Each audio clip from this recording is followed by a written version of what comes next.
I remember some of it. How about you? Do you remember it? I think they ought to make the first day of summer the day that time changes. Wasn't that the line? I think that was it. And Johnny, in his articulate way, said, what? That's good. That's testosterone again. Very articulate. We're coming back on the air after an interruption due to technical problems.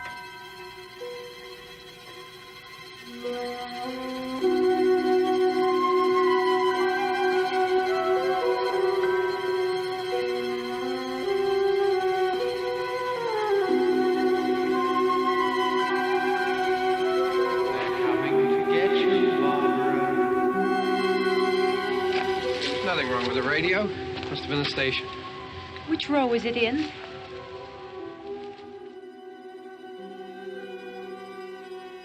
We had some wonderful film noir type shots. Do you remember? Absolutely. Well, they were scattered throughout all over, but I think you have one in particular. Oh, I do. I do. At the very beginning, in fact, when we were coming into the cemetery.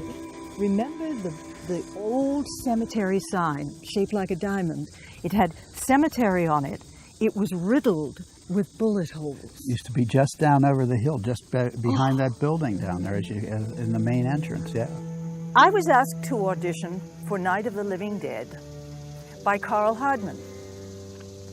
I was not in Pittsburgh at the time. I knew in my soul I needed to go to California. When I was in 4th grade, I knew that was the place I was going to live. When I was late teens, early 20s, off I went, with a little pack on my back, out to Hollywood to make it big in film. I had been there a short while when Carl called. He said, "We're going to make a movie. Why don't you come on back and audition?" Packed up my little bag, went back to my hometown of Pittsburgh, auditioned for the film. The rest is history, if you will. I got the role of Barbara. It changed my life.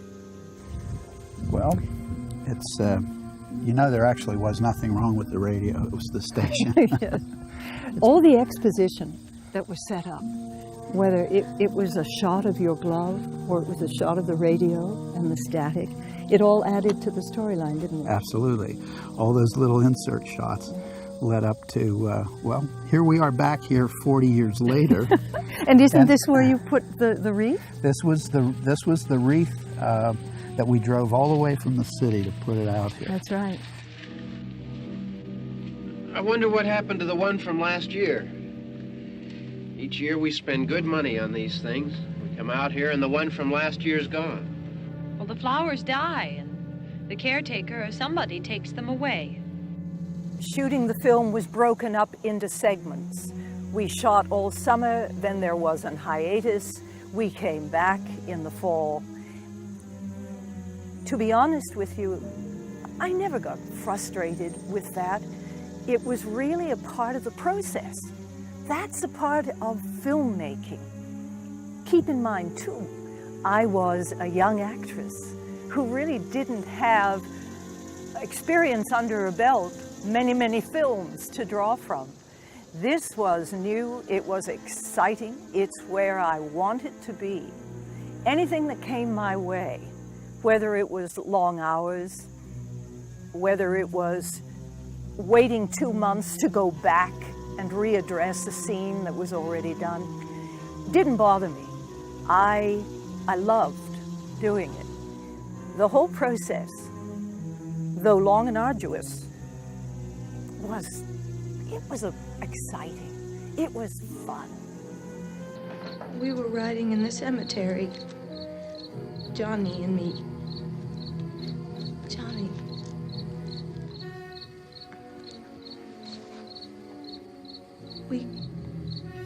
We came to put a wreath on my father's grave. Johnny and... Barbara became, on the screen, or as we shot, her character grew from all our little side discussions. What George pictured, what was happening at the moment. Barbara evolved every time we shot a scene. She was not created prior to coming into the shooting of the film. Oh, I'd like to leave. Yes. When I was 23 years old, and really not knowing the whole story from beginning to end, how George was picturing Night of the Living Dead to unfold, I took Barbara, as I said, a scene at a time. I think Barbara had to do what she did. She had to go inside to figure out how to deal with something that was so horrendous that had never happened before. I like what she did. There were some people who might grab a grenade or an Uzi and shoot everybody up on the spot. Barbara wasn't that kind of a gal. She had to think about it. She had to find herself again and then come back on force. I love that about her. I would like to think that a good part of Judith is like that too, especially today. For me, it's quite touching to be here with you, back in this very same spot, and I know for sure I never had any inkling that 40 years after the fact we would be standing here with a film crew talking about our work 40 years earlier. None at all. But I can tell you this, I'm extremely grateful it's happened that way.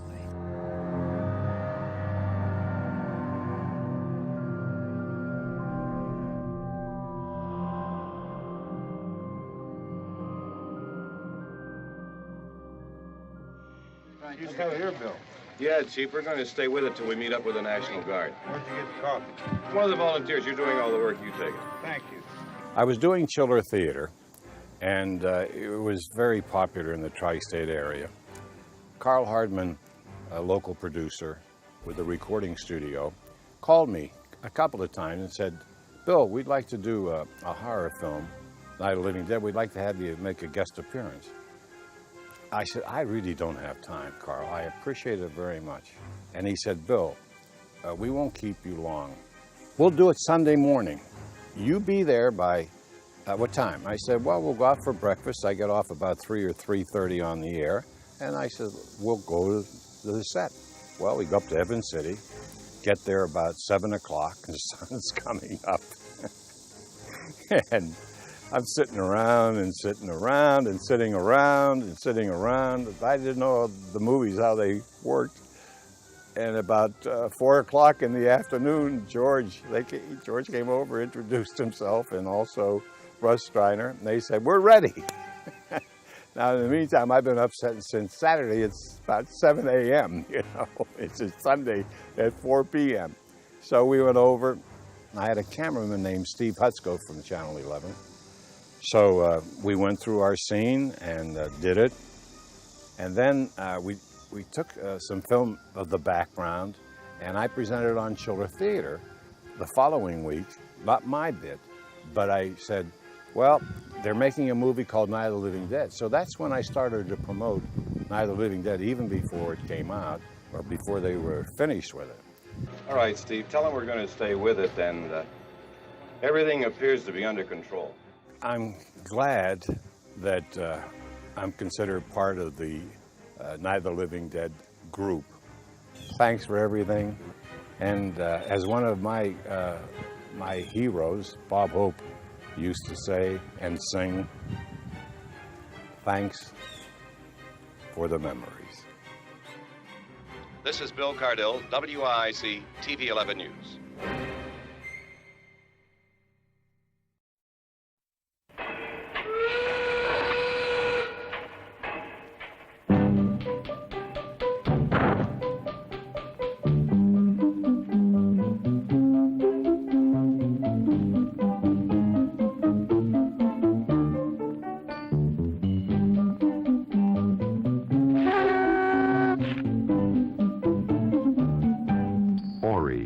Makes the scene delicious. I never thought I could make films. I never thought I could make a movie. I wanted to, and I tried. My uncle, this same rich uncle that endowed us later on to, buy the first equipment that enabled us to start our company. Wonderful, benevolent guy, Monroe, had an 8mm camera when I was a kid. I must have been 12 years old or something, and so he didn't know how to use it. He never figured out how to use his movie camera. He had enough money that he was one of those guys that bought it and said, hey, I bought a movie camera. I don't know how to use it. I figured out how to use it. And then he would buy me reels of 8mm film. And so I would go out and, try to shoot things. I actually shot a couple of little things that I thought were feature films. Of course, they were little garbagey things, but they had an attempt at narrative. And, but I never thought I could do it professionally, never. So when I went to college, I went to study painting and design because that's what, my dad was a commercial artist. So that's what I went to study. And still never thought of it as a career. It was just a love that I had. I loved movies for as long as I could remember. So my family sends me to college. My mom and dad drive me to Pittsburgh. So I go on my first day, freshman, and they put these dinks on you, which are like yarmulkes, and they stick them on you, which identifies you as a freshman. So there's this guy standing in front of me. We happen to be adjacent in line. My name's Romero, his name is Richie. We literally ran into one another in a line to go to a fraternity, opening or whatever. And we both had our dinks in our pockets. Everybody else had their dinks on. And I said, why don't you put your dink on? He says, why don't you? I said, I'm not going to put this dink on. So then we ended up in art class sitting next to one another. And they bring in a nude model to, we're all supposed to draw the nude model, and the professor's coming around looking at everybody's nude, and I'm drawing the nude like everybody else, and I look over at George's canvas, and he's drawing a movie poster for Ben-Hur. And Rudy'd look over at me and say, you're doing movie poster. I said, no. There's a nude model. Why don't you do the nude? I'd rather do Yul Brynner, man. His head is nude. So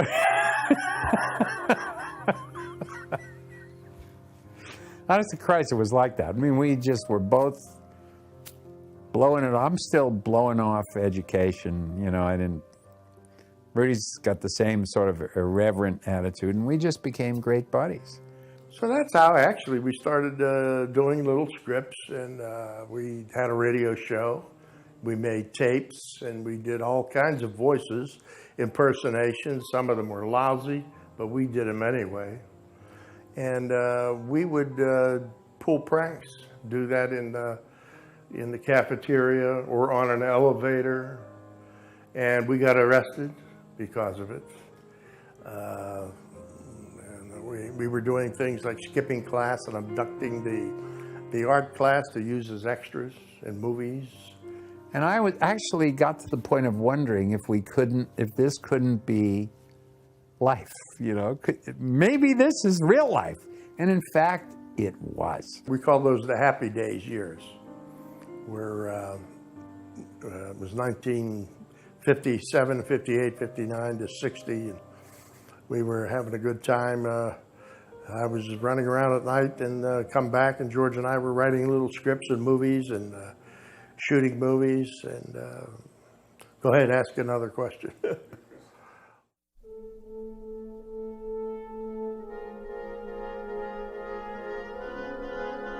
I wanted to be an actor. How I met George through another friend of ours who is still a friend of ours, Rudy Ritchie. Rudy and I were cast in a play at the Pittsburgh Playhouse. And as I recall, it was No Time for Sergeants. I did a number of plays then, but I think that particular one was No Time for Sergeants. And George came to see the show one night to come to see his friend Rudy Ritchie. And that was the first night that I met George. And I must say that it was a very, very ceremonial meeting, in that George showed up in a cape. He was going through his Jose Ferrer Cyrano de Bergerac period.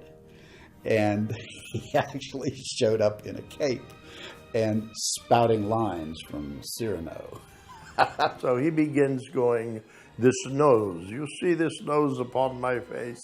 It is a nuisance, no?" And I'm wondering, what is he doing? Well, he was acting. He was showing the actors that he too could act. That was my first meeting with George. And I got a call, I'm going to say it was a couple of months later. George had cobbled together some money for a project called Expostulations. And he called me and asked me if I would be willing to be in Expostulations as an actor. I thought, well, yes, of course, I'll deign to be in this film production. At that time, I had no idea which end of the camera you even pointed. I went out, did a couple of days of work on Expostulations as an actor, and became absolutely intrigued with the production end of the business. And actually, George and I stuck together from that time on. I was at WVU for a couple of months, and Rudy Ritchie wrote me a letter, and in the letter he said, "I met a really great guy. We became good friends right away at the campus of Carnegie Tech," and it was George Romero, and he said he draws movie scenes instead of doing what he's supposed to be doing in class, and they're really great drawings, and when you come home you have to meet him. So Christmas vacation, I came home and we jumped into Rudy's 55 Plymouth convertible and went to George's apartment. So George, here we honk the horn, and George comes out and he's in his Viva Zapata stage. When George got into a movie, man, he was really into the movie. So here comes George down the steps with a big sombrero, mustachios, pistol belts, and pistolas. We went to a Dairy Queen to get ice cream, and the girl took one look at him and slammed the window shut. Wouldn't serve us. So, but we thought it was great. You know, we all did crazy things like that.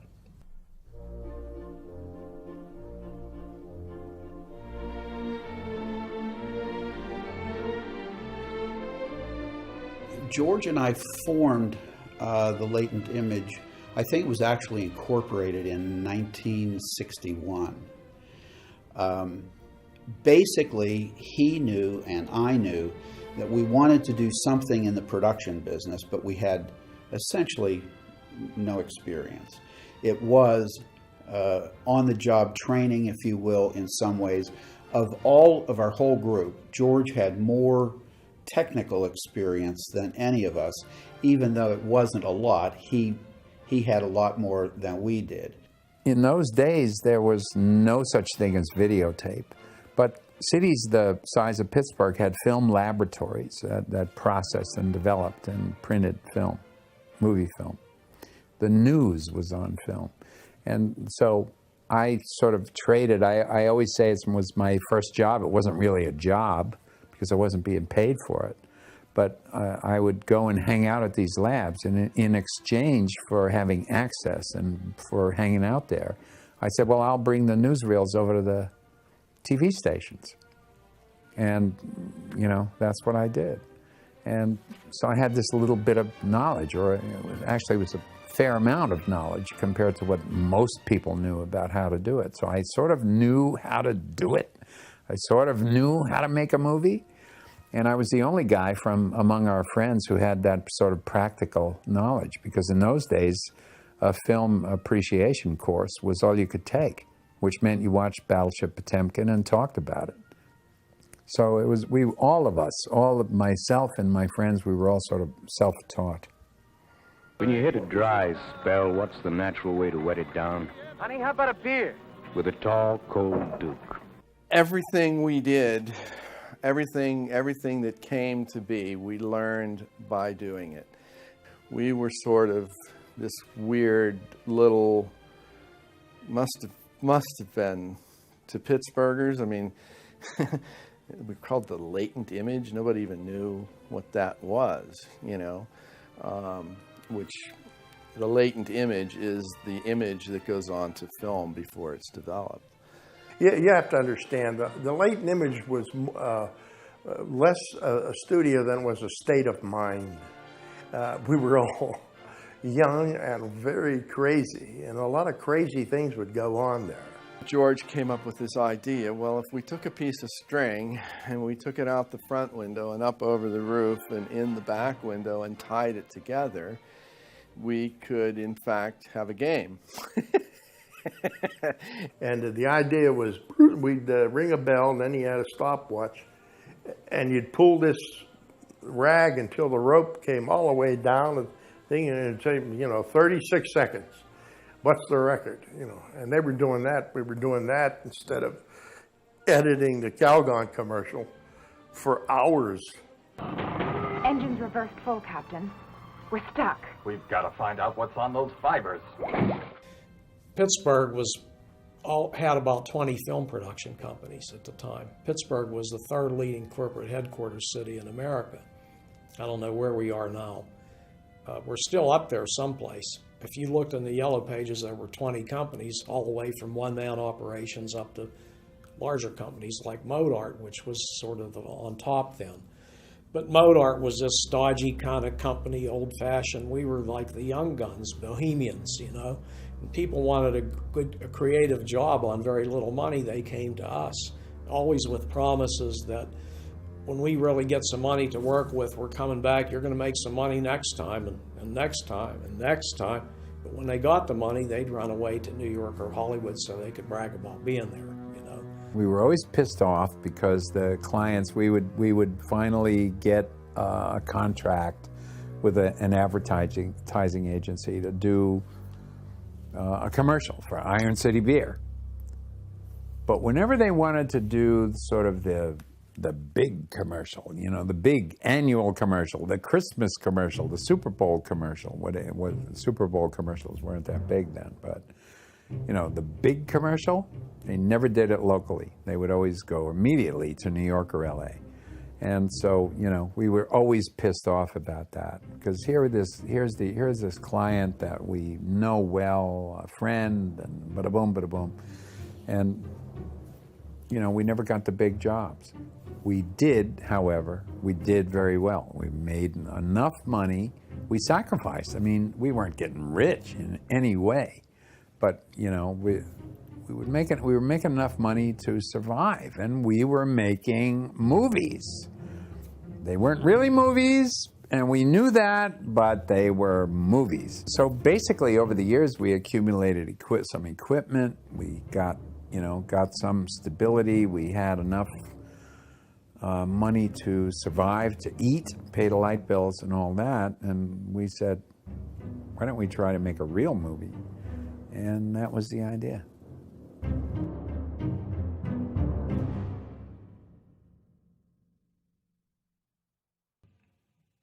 You, drag that out of here and throw it on the fire. Nothing down here. All right, go ahead down and give him a hand. Let's go check out the house. There's something there. I heard a noise. Vince Stravinsky was such an incredible force and such an incredible human being. Vince worked his ass off. I mean, he did everything from going out to that house and figuring out how to get the pump running and get water running in the house so that we at least had running water, to procuring it. I mean, I think he did the real estate deal for it. He did that deal. Vince was just an amazing, amazing, amazing human being that should be absolutely given as much credit as anyone for the making of Night of the Living Dead.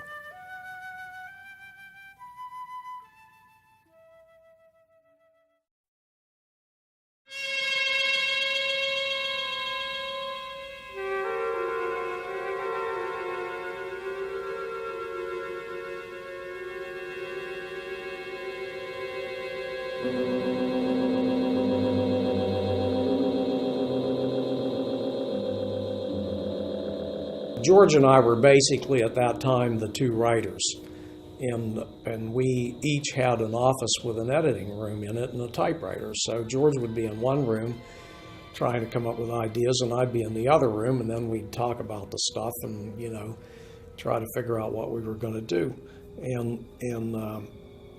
And I said that whatever we did should start in a cemetery, because people find cemeteries spooky, and I'm thinking about Abbott and Costello, and they're in the cemetery and the coffin and the, you know, the candles sliding and all that kind of stuff. And so I was working on an idea where aliens come to Earth and they're in search of human flesh, and it was going to start in a cemetery. So I had written a short story which I basically had ripped off from a Richard Matheson novel called I Am Legend. And I said, how about this? But we had a Christmas break, and George went away for 5 or 6 days and came back, and he had a story that started in a cemetery, and it was basically the opening of what became Night of the Living Dead. You had somebody attacking the girl in the cemetery. You had her running to the car, the keys. You had all, you know, making it to the house, and I think it went all the way up to where Ben shows up. And everybody liked the flow of it, and it had the excitement and the suspense. But George never said who these creatures were. And I said, man, this is great, you know, really. And I said, well, you know, it seems to me they could be dead people. I said, why don't we? He said, oh, that's good. I said, but what are they after? They're attacking, but what, you know, they don't bite anybody. They don't, you know, what do they do other than fight? And he didn't know that either. I said, well, why don't we use my flesh-eating idea? So that's how they became the living dead, after human flesh. And meantime, we put together 10 of us, 10 friends, and we said, let's kick in $600 a piece. And everybody did. We had 6 G's, bought some film, rented the farmhouse, found the farmhouse through some real estate agent, and started to shoot. You know, it was about doing it. And it's sort of like, again, the reverse of Hollywood as we know it today. There's a lot of talk and not much action. You know, this was all, that's why the film got made. And that's why the film got made before there was even really a completed script, as far as I'm concerned. It was an idea, and before the idea went cold, it was much more important to get into production on it. You know, and I mean, that's my gut, and that's my feeling now from what might have happened back then, because we certainly weren't prepared, you know, when we went out to shoot. I mean, far from it. I don't think any of us knew how to produce a film. I mean, we screwed up left and right, not producing everything in every area. I mean, we were just a bunch of guys trying to make a movie, and we basically passed out titles. There were arguments. It was a very democratic community. And in the beginning, there were arguments about who's going to direct, who's going to do this, who's going to do that, who's going to do that. We all thought that we knew how to do each other's job. And we did, basically. Each one of us knew as much as the other guy knew, anyway. And so basically, those jobs were tossed out. You know, okay, you know a little more about this, you know a little more about that. I frankly think that Russ was the best producer, if you want to put it in quotes, because he knew a little bit about business, because we'd been running our company for several years. And he was always the sort of, you know, sane one and all that. Getting a project financed is always one of the most difficult parts of it. And what we decided to do was, once we made the commitment to do the picture, we had one very, very, very important leg up. And that was our production company, the Latent Image, had 35 millimeter cameras. We had all the audio equipment. We had all the lighting equipment. We had studio space. Although studio space didn't come into play in Night of the Living Dead, the office building where our offices were located in Pittsburgh did come into play. The farmhouse where Night of the Living Dead was its principal location, the basement of that building was too shallow to film in, so we actually we faked the basement of the house in the basement of our office building in downtown Pittsburgh. Everything else was done at the farmhouse, with the exception of the scene that we filmed in Washington, D.C. And the reason that we did that, this was a little bit of creative fudging. We all piled into some cars, drove to Washington, D.C., on a Sunday, had no permits, had no anything. We put military flags on the front of Carl Hardman's Continental automobile to make it look like an official car, we thought. We dressed George as a reporter and a few other of our friends as reporters, and did the scene in Washington, D.C., just to prove that, yeah, we do have some budget connected with this picture. You know, we shot in D.C. It was basically all instinct. It was basically all, okay, we're going to need, we have to do this posse scene next week. That means we need 40 hamburgers instead of 3. You know, it was basically producing that film was on a quite simplistic level.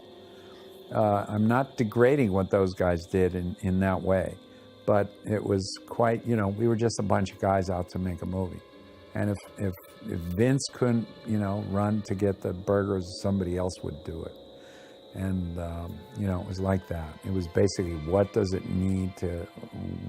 take to get the job done? Everybody's focus was in the same place. There was never fractionalization of the mission, you know. So that made it quite easy, you know. And there was, and again, because it wasn't a union situation, or it wasn't a situation where, well, I can't touch that or I can't do that. Everybody could do everything, and they were expected to. And it really actually had nothing to do with expectation. It just, again, it was an unwritten thing. You were there because you wanted to be there. You weren't there because you were being paid to be there. You weren't being, you know, you were there because this was your devout conviction of what you wanted to be doing with your life at that moment. And through all those moments, and you know, I'm sure I'm glossing over a whole bunch of stuff, and I'm sure there were at least one or two short tempers, and I'm sure there were a couple of huff-offs and hissy fits, you know. But that's not what I remember. You know, that's not my recollection of it at all. My recollection of it was a lot of laughter, you know, a lot of people having figured out how to do it. The hardest thing about being the director of Night of the Living Dead, actually during the process of making Night of the Living Dead, the hardest thing was being the director. I was this non-confrontational guy who didn't want to have to hassle with anything. You know, I sort of wanted things to happen. I wanted to, you know, click my ruby slippers and have it happen.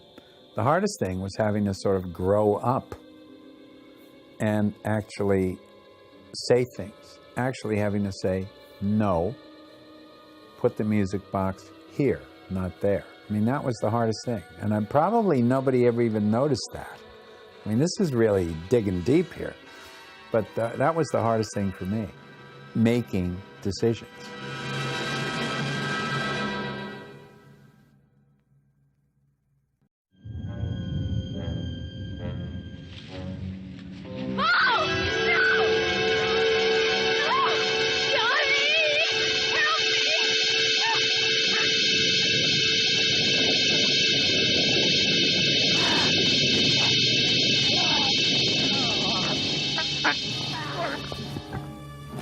Down, damn you, down! I was tall and skinny.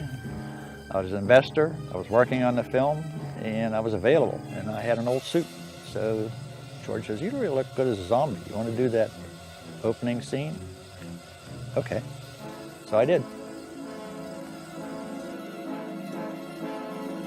At first, since the opening scene was the last scene shot, in the rest of the film, you don't see my walk, because it was not that much. There was not that much movement of the zombies. We were like always together. Anytime you saw me separately, I was coming through a window. I was looking, trying to get in the window. The opening scene with me chasing her and at the house before the nightfall, I subconsciously picked that up. I'm pretty sure from a film with Boris Karloff, and it was the one where he was electrocuted. He was a prisoner, and he got criminal, and he got electrocuted, and he came back to life, and he had one arm that was sort of dangling, and his leg, dragging his leg. I think that's where I got that from subconsciously. We were here in the graveyard shooting that final scene, and they wanted me to pick up a rock and break the window on the car. And I thought this was going to be a pretty easy thing to happen. So we started shooting, and I got the rock and came back to the window and took the first smack.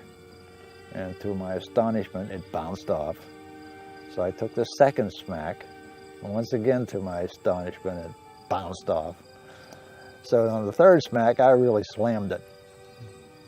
And when I did, it flew out of my hand and into the car. And of course, if you can tell by the shot where George was at, laying on the seat with a camera in front of him, the rock hit George and the camera. Luckily, it didn't hurt the camera.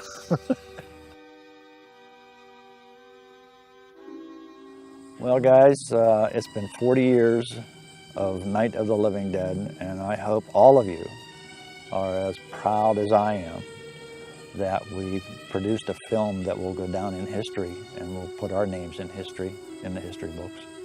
And what else can you say?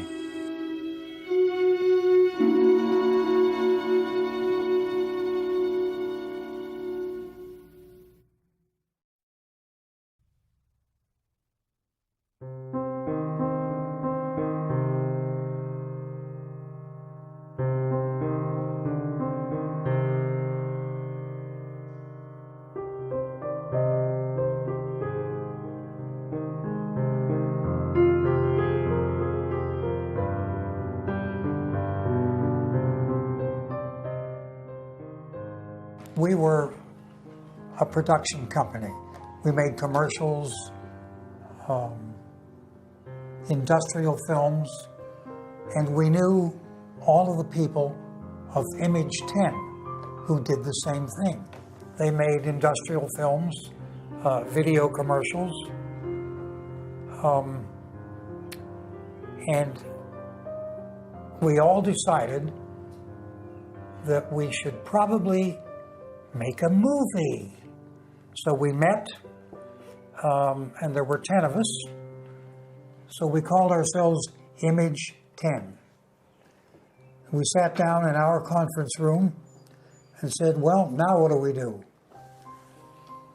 Well, we should make a horror film because they're easily sold, they're generally successful, and that's what we did. Lo and behold, ultimately out came Night of the Living Dead. And because I was the right age, I just became Harry Cooper. I'm not going to take that kind of a chance when we got a safe place. We luck into a safe place, and you're telling us we got to risk our lives just because somebody might need help, huh? We all were very much interested in making the scariest horror film we could.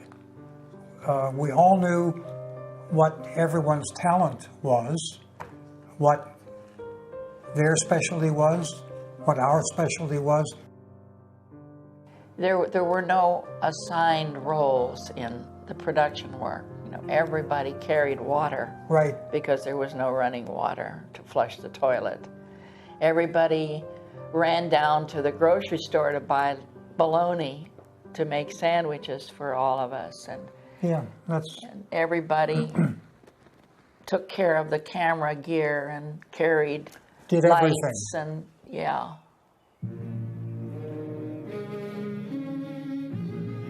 I had done a lot of regional theater, you know, and had always done my own makeup, or somebody else had done it. I really had no business at all doing the ghoul makeup, but I was the only one. I had more experience than some of the others did, and I thought, just logically, if I just take a person's face and exaggerate what they already have. If they have a wide face, make it wider. If they have narrow set eyes, make them narrower. And that was my only basis for doing the black and white ghoul makeup. And if you look at the movie and you see we shot the ghouls sequentially, you'll see that in the beginning everyone looks like a raccoon. Mm-hmm. And gradually they got a little more sophisticated. But it's still essentially, it was the black eyes and the sunken cheeks, but then lots of white to emphasize what they already had. I did the nudes makeup too, and that was an experience because I had never done makeup on a nude woman. But I just dusted her down with gray makeup to tone down. She was an art student, and she was very young and healthy, and so I just wanted to make her look kind of gray and dead. And she walked past the camera. There was no frontal shot of her, at least not in the film. And no, there wasn't any. No, and she's just on camera for 2 seconds, but you'll see that on your midnight movies. It isn't the fuse. The power lines are down. Helen, I have to get that gun. Haven't you had enough? I'm just enormously flattered that anybody remembers it now, 40 years later. Yes. I still don't really associate with it. Our view, essentially, is the fact that we were very, very lucky with this film. Right. Lack of experience, in a true sense, to be able to make a film that has withstood time. A film 40 years later, which are still being, is still being talked about.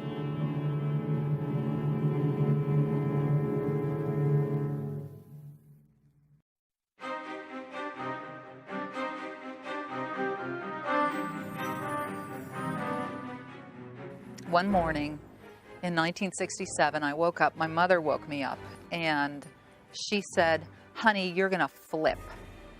And I thought, "Ugh, what a way to wake up, you know." She's trying to like cajole me into getting up and going to school, like that's gonna work. And I said, "Why? You know, why am I gonna flip?" And she told me, she said, "You're gonna be in a movie." And I said, "What kind of movie?" And then she told me a little bit about it, and my dad came over and he told me more about it. And I was already a horror movie junkie at that point in my life, watching Chiller Theater every Saturday. And I just couldn't believe my good fortune that I was going to get to play like a little monster and kill people. What could be better? As I recall in my scenes, my dad did most of the direction. Maybe because he figured I feared him more than I feared George. I don't know. So, but yeah, he directed me through the trowel scene, and I think George was more involved when I was eating my dad's arm and maybe being thrown on the couch by Dwayne.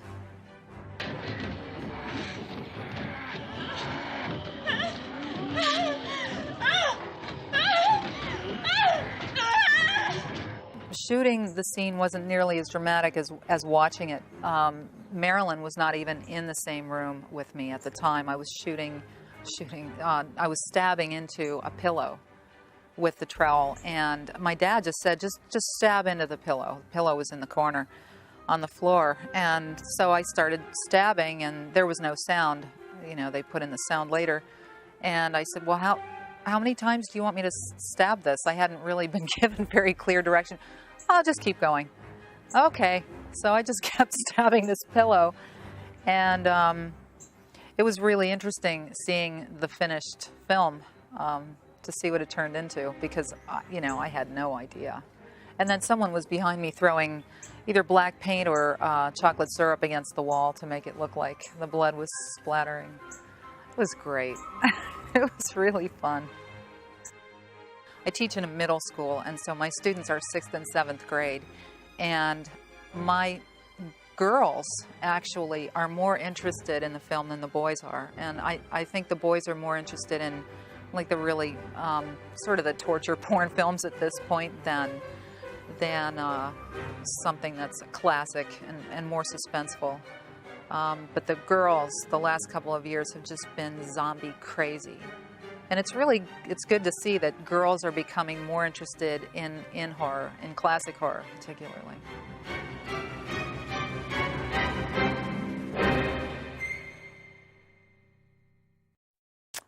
I just do want to add one more thing, actually. Cooper was right. Remember that.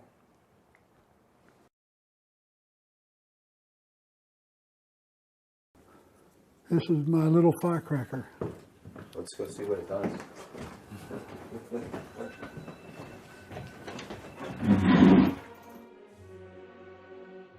My brother asked me, "Hey, Reg, can you do some explosives for us? Some gunshots, fiery vehicle?" Sure, you know, what New York, what Hollywood can do, I can do, because it's all fireworks. I went out under the porch, my back porch, and I did some experimenting.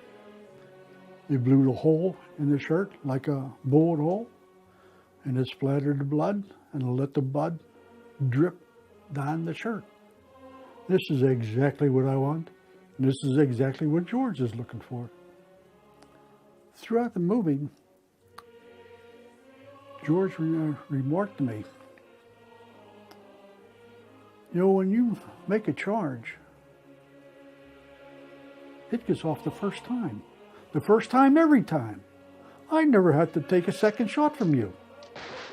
Over in Hollywood, when I worked over there, sometimes we had to do 2, 3, 4, 5 shots because they don't work. Hey, boy, it put a smile across me. You know, it's what Hollywood can do, I can do, if not better.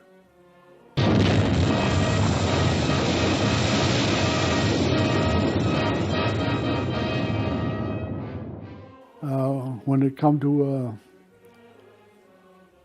blowing up a truck, I went out to an old abandoned mine, way out in the country. And me and my partner, Tony, we experimented out there until we got just exactly what we wanted. Did it for George. He was very well satisfied. The work that they went through, it was a hell of a struggle. Through the stockholders, all the actors, everyone that participated in. By God, these guys did one heck of a good job.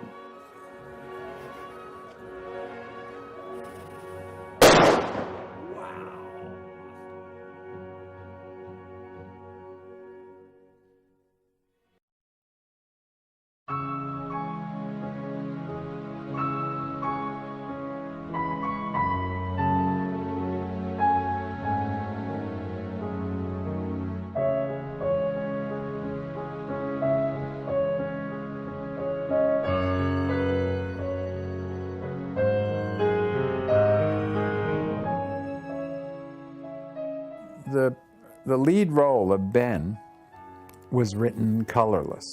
In fact, he was written a bit as a bit of an asshole. He was meant to be a truck driver who was just angry.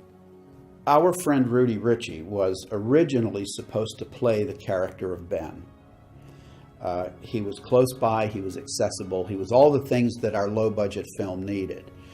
Until a mutual friend of ours, Betty Ellen Hawhey, introduced us to an actor friend of hers from New York who happened to be in Pittsburgh visiting his family over Easter in 1967, and that person was Duane Jones.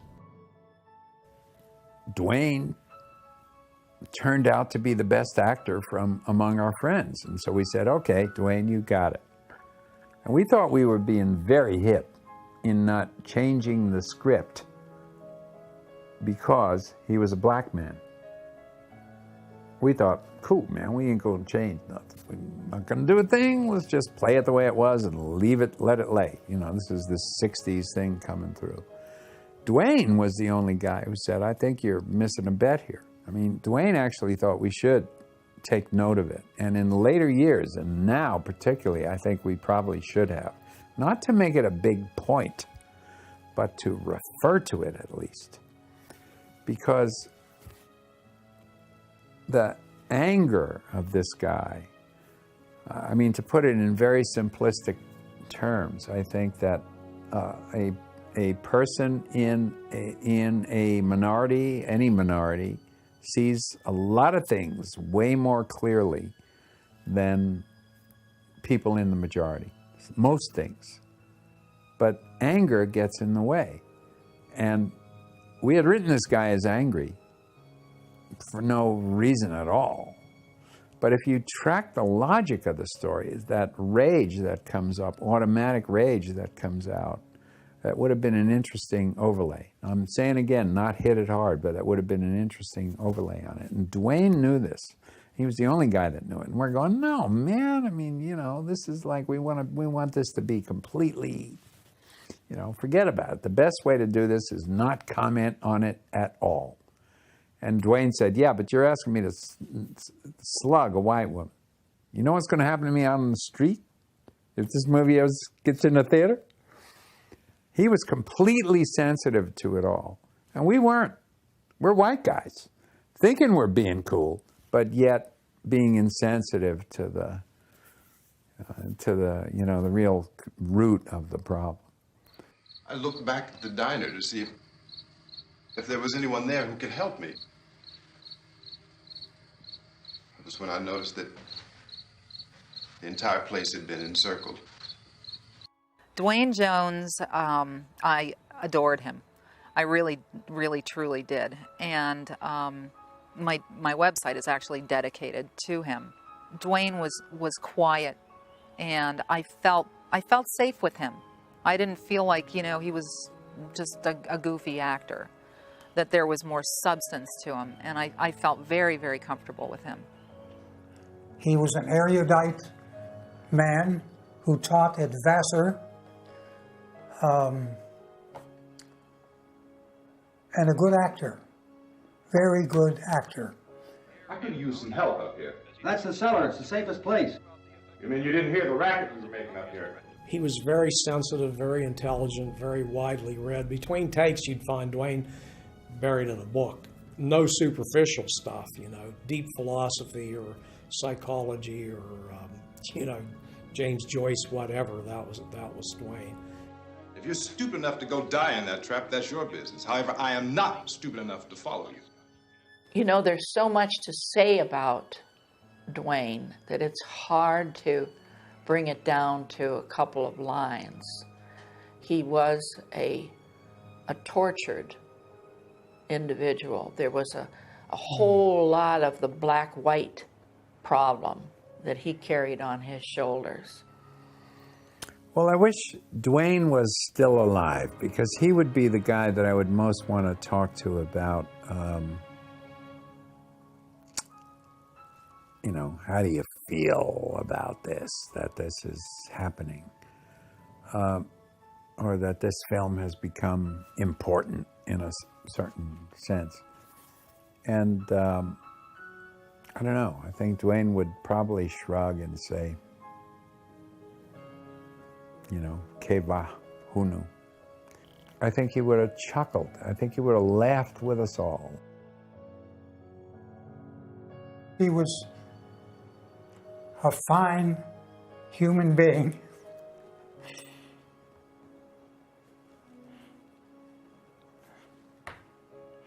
Sorry, I choke up when I think about Duane, because he was my friend. And I think he got a rotten deal in life. I'm glad that he did this picture and that he has that legacy. Yes, well deserved. Very well deserved. There was a wonderful feeling of camaraderie and good humor and goodwill. They were wonderful folks to work for. They really were.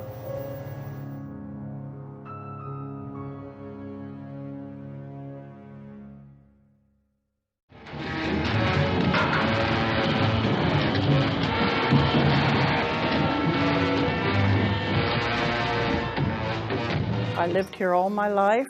I married my husband. We built this home here and had our cabinet shop. And after we were done working one Saturday afternoon, we were sitting in the yard. People drove up and they said to us, "Hi, would you like to be in our movie?" Of course, my husband said no, but I said, "Yeah, that would be fun." So we went back and they said, "Come on in, we'll put some makeup on you," and we ended up to be ghouls in the Night of the Living Dead. Whenever I say, "Oh, you know the Night of the Living Dead? I was in that." "Yeah, sure, I don't believe you. But after they find out, and I tell them all that they're lucky to be around a movie star, aren't they?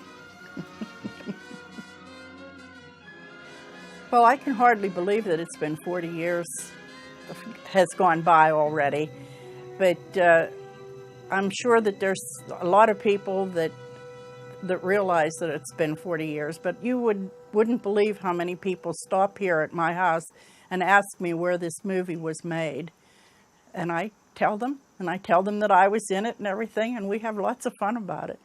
I didn't make much money, but I've had $1 million worth of fun out of this movie.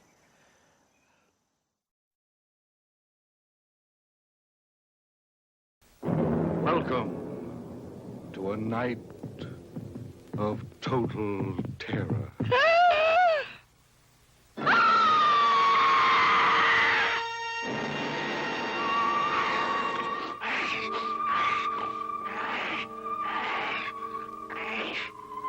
Night of the Living Dead. We finished the movie and throw it in the trunk of a car and driving it to New York. We finished it at the same lab where I first learned with the guys over the glue pots how to make movies. And the movie's finished, completely finished, with titles on it, everything else. And so Russ and I take off to drive it to New York. We throw the print in the trunk of the car and we're driving to New York. And we hear on the radio that Martin Luther King had been shot. So here we are at night, driving with our print of Night of the Living Dead in the back seat. Here we have our first finished movie. We have a black man in the lead. We have a posse hunting him down and inadvertently killing our hero. And Martin Luther King has been assassinated. To say the least, it was a bit of a down moment. There wasn't much joking going on for the remainder of that drive to New York. Now we're in New York. We're going to show the movie to Columbia. We're going to show it to Bada-Boom, Bada-Boom. We had several appointments, and Russ and I went with my cousin to go see 2001, and it was basically forgotten. Now it was just a movie again. It was just in that heightened moment when we heard the news, and we reacted, frankly, poorly to it, thinking this might benefit us. But it was gone then. I mean, then we never thought of it again. And no one who looked at the movie, no distributor, no Columbia, nobody who looked at the movie ever caught on to it. Ever said, wow, you know, nobody wanted to exploit it. Nobody ever saw it because nobody looks at a horror movie with political eyes. And okay, fine. So Columbia says, whoa, this is pretty cool. You know, let us hang on to it for a couple of weeks. So we did. And eventually they called back and said, well, it's really good. We'd like you to change the ending and not shoot the guy. If you tampered with that part of the story, you wouldn't have Night of the Living Dead. You would have a very different, if it was a Hollywood ending and the hero rode over the hill into the sunset being saved by the sheriff rather than being killed by the sheriff, you would have a different movie. And so we boldly said, you know, I think, you know, this is our first shot at this, and we said, you know, we didn't know how hard it actually was to get something released. We said, no fucking way, the guy has to die. It's the irony, it's the whole thing. Again, nothing to do with race. If the guy was white, he still would have to die because he made a mistake. He made the wrong choice. He should die for it. Okay, so Columbia says, all right, blows us off. Several other people, AIP, all these other companies look at it. Nobody wants it. So we drive home again. And somebody suggests get a sales agent. So we did. Several weeks later, he calls up and says, I got a distributor that's interested. Walter Reed. And our first reaction is, they want to change the ending? No, they'll take it as is. Our friends in Pittsburgh, they didn't know what to think. I mean, basically, I think most of the people that we all knew, I mean, I'm speaking for all of us now, you know, thought, what the fuck are you doing here? A lot of people, most everyone said, good luck. We thought it was bad. Yeah, we thought it was bad. I looked at my acting in the film and I thought, oh my God, I was awful. And I still think I was, although not as much as before, because people like it. They still like it. We just couldn't be objective. We couldn't be objective about our own performances or anyone else's, or about the horror of the film. The most profound reaction was from my grandmother on my father's side. She knew we were working on a movie. She had no idea about what it was about and so forth. When we had the premiere screening of Night of the Living Dead, she was in the audience seeing it with a whole audience full of people at the same time. And the cemetery scene comes on. We go through it. I get into the fight with the cemetery zombie. And when the fight started, she got really tense. She got more tense when he knocked my glasses off. She shouted, "Russell, he broke your glasses."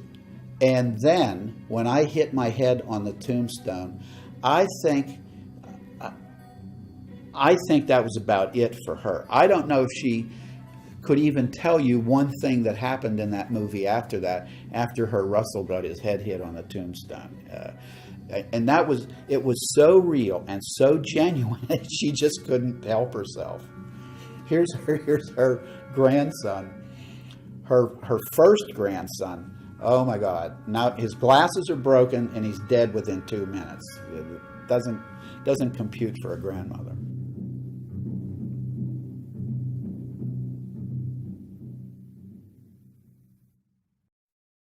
You know this area. You from around here? Judy and I are both from around here. We were on our way up to the lake to go swimming. Keith was a guy, he was the go-go dancer, you know. Keith was this cat that I thought, of all the people in the cast, I thought he was the celebrity. I mean, he was the cat. He had a gig, he was a go-go dancer, you know, he was happening cat, and, you know, cool. He'd come in, you know, in a convertible, sitting on the back seat of the hood going, hey, yo, yo. I mean, he was the showbiz cat. He was the cat who was most showbiz of anyone in the cast. He was Frankie Avalon. I mean, he was the cat. And he was the young guy that we thought was, you know, we got our Frankie Avalon, man, ain't he cool? You know, he would blow in and out. I mean, of all the people that made the movie, he was the least involved because he had a career. None of the rest of us had a career in doing anything. And he was the cat that had a career. So he was sort of the hero, the showbiz cat. And they'd drive him in, he'd be sitting on the back of a convertible, and he'd be going, hey. And, you know, we were all sort of a bit in awe of him.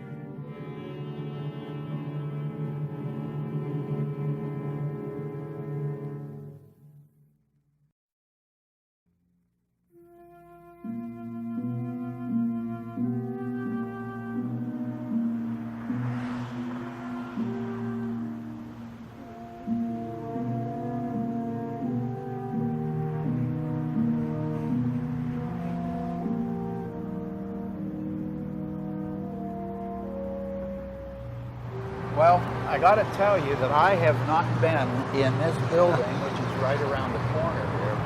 I've not been in this building since I believe it was 1970. Well, it actually looks pretty much the same way. Yeah, the front of the building hasn't changed. It hasn't changed at all. Ken Goldsmith is still the fellow who owns the building. Yeah. That's our old landlord.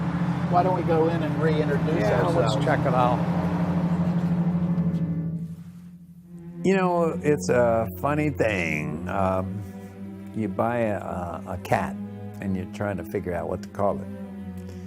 And it's hard to find what to call it. And so, okay, we're gonna make a movie. What are we gonna call it? That's even harder than when you have a cat, because at least the cat has a certain personality, a certain color or whatever. We didn't know what to call it. So I came up with this really sort of snooty title, Night of Anubis. Anubis being the Egyptian god of the dead, one of the Egyptian gods that guards the dead. And everybody said, "What's that?" I said, "Oh, okay, forget it." Oh man, I'm scared to come down here, Russ. What if that little girl with that trowels down here, man, she might pounce on us. Don't worry about it, man. Don't you know the basement is the safest place? Oh yeah, I don't know. When Ben came back up these stairs, you know what happened to him. It was not a good day for Ben. Bullet in the brain. Whoa, man. man. Holy cow. Holy. It looks a lot the same. Jumped up a little. I don't remember who suggested it, but we came up with Night of the Flesh Eaters. And that was our title. And that was the title that went all the way through the rest of the film.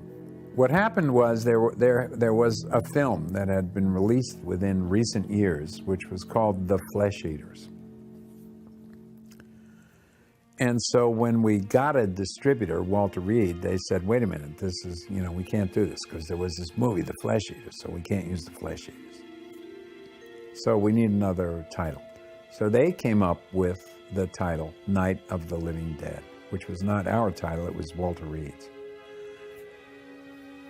We liked it a lot immediately, and so we said, yeah.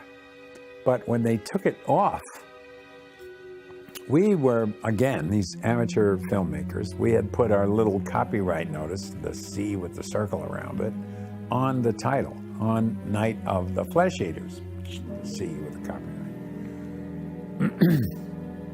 We should have put the copyright notice at the end of the film, which is where it belongs. Does this over here, is that where the film storage room was over here? Where Yep, we're headed toward it right now. I used to keep Night of the Living Dead elements and all the elements for our commercial films. And yep, this was the storage area. Image presentation film. Oh man. Geez, the film racks are still here. Look at this. You know, Jack, of all of the recollections, this could possibly be the saddest one. Yeah. This is the room where film elements were stored, the film elements that weren't stored in the lab vault. But press kits, prints of the movie, outtakes, trims, not only that, but like the latent image presentation film that was so great that you guys made while I was still in the Army. Wow. That was a fantastic film. This is where, this is the room where George Romero, myself, and the rest of us who killed ourselves for years making films, priceless films, that if anybody could uncover copies of those now, it would be absolutely priceless. And for George and myself as well, was all stored here, and a flood came through and just took it all away. Ruined, absolutely everything ruined. When they changed the title to Night of the Living Dead, they took off Night of the Flesh Eaters. In taking that off, they took off the copyright. And when they put on Night of the Living Dead, they didn't reinstate a copyright because they didn't, nobody noticed that the copyright notice had come off. And so, I don't know, 3-4 years into the film's release, a lot of people noticed that the film had no copyright on it. And it remains to this day in public domain. On one more sad note, while we're in this room, I can't help but mention the fact that this is where the print of Flesh Eaters was stored, and that this is where the copyright notice got flushed away. Lost. And if that hasn't caused us 40 years of grief. Absolutely right. But hey, we're going to get it worked out one of these days. So I absolutely maintain, because of script registrations and other items that have Night of the Living Dead copyright on them, the copyright issue for me will never be closed. I will always have a dispute with the Copyright Office, and one of these days we hope to fully have the copyright restored to Night of the Living Dead.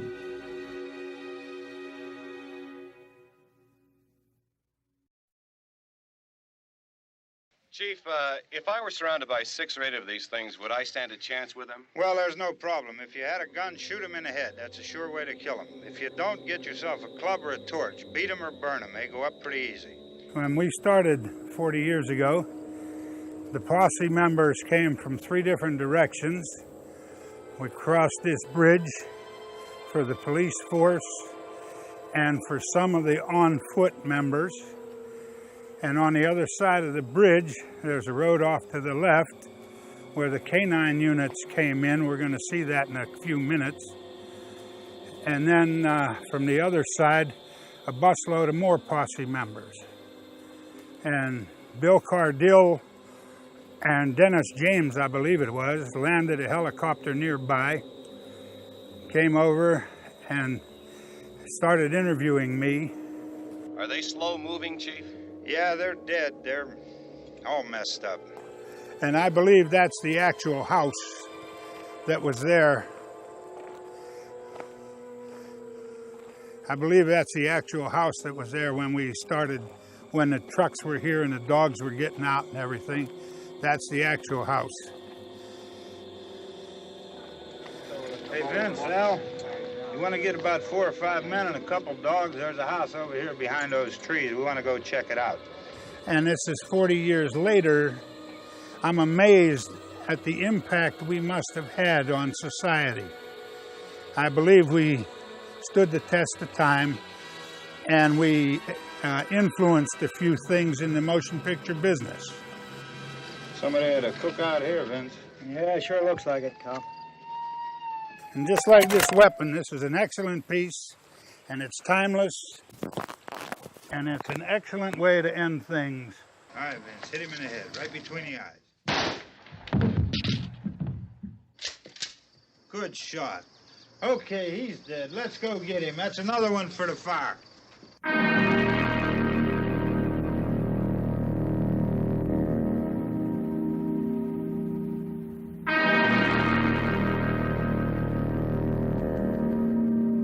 The first time I saw Night of the Living Dead, at 13, I don't think I slept for about a week. I think I was so terrified that I was seeing zombies everywhere, or more specifically, I was seeing safety avenues for zombies. Night of the Living Dead for me wasn't just about horror, it also was about empowerment, because you could stop them, you could shoot them in the head. So at least there was hope. I realized, well, if zombies were attacking me, I could hit them in the head with a brick. I'll never forget, just even watching the movie again recently, you get to the point where you're watching the film and it sort of starts with this kind of lighthearted attitude and you know, Russ doing his "they're coming to get you, Barbara" and stuff. But as the movie progresses, it gets more and more intense. And all of a sudden, when the gas tank explodes,